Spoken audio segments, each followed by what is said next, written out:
The Mosquito Lagoon is a one-of-a-kind estuary renowned for its outstanding biological diversity, breathtaking scenery, and world-class inshore fishing. With an average depth of less than 3 feet, it takes a skilled angler and creative thinking to get to where the fish are.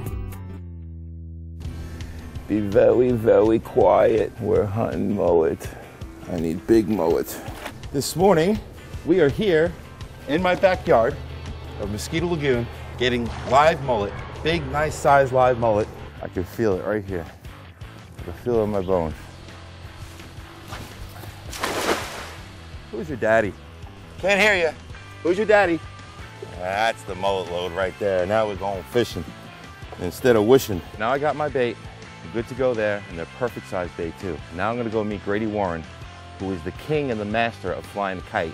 And we're gonna fly a kite today to catch big speckled trout. It is gonna be awesome.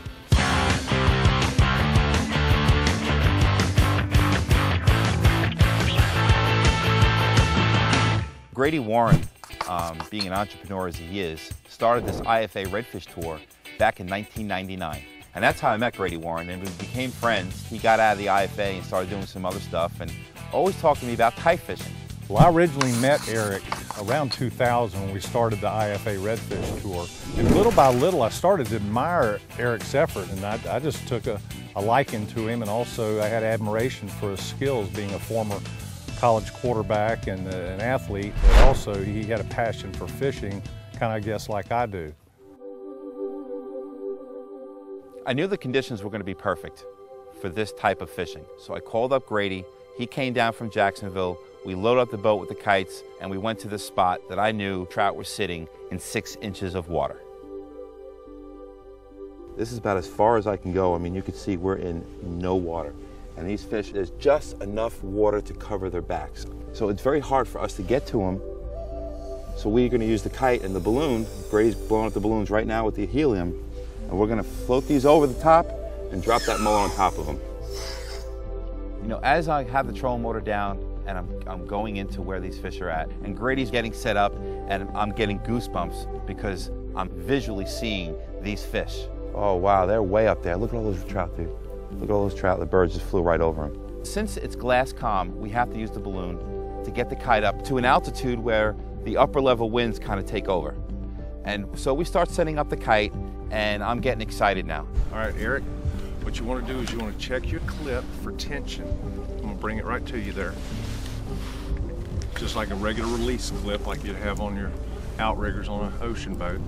And that little knob on the left loosens or tightens it. It depends on how you want to set the hook. It's good. It's perfect. Okay. Nice and loose. Because the bait's not very big, not very strong. He's not going to break it out of there. No. It's a matter of how you want to set the hook for the trout when you do get a bite. Take the clip, I put my line out there, and we start feeding the mullet out. And he's dancing on top of the water, and I'm getting excited, and we get it out to where these fish are starting to roam, tail, backs out of the water, so on and so forth. And before you know it, this trout just starts blowing up on this bait. All you hear is pow, poof, pow. He got him that time.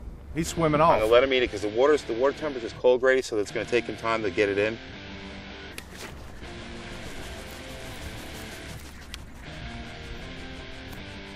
Where is he? He got my bait. No, he didn't. He got it. There he is. There we are. Sweet. There you go. Nice trout, Grady. Look at this trout, Grady. Look at this trout. Look at this trout, Grady. Grady's back in business. Yeah. That is a beautiful fish. Are you kidding me? Look at that. Absolutely beautiful. You couldn't ask for anything better. Look at that fish. My goodness. Look at that. That's why I said kite fishing. I said it's got to work inshore. Look at that. How pretty. Is that awesome? Nice job, Eric. Man, that's awesome. That fish is getting hit now, Grady. I see him. Another one's getting hit. This is about a 7-pound speckled trout. I mean, this is a trophy gator trout. I mean, just beautiful. So now we get this trout in. It's a beautiful 7-pound trout. Exactly what we were going after, we got it. Gator trout is anything over 5-6 pounds because they get these long fangs. But because we just came off spawn, they usually have the fangs right here, and I think that's why it was hard for him to get him, Grady, because his fangs are gone. They have 2 fangs that come down in the front, and he doesn't have any. The front fangs on a trout is about 1.5 inches on a 7-pound fish. The fish had no fangs. So that's why I think he hit it so many times he couldn't grab it the right way. But let me get him back in the water.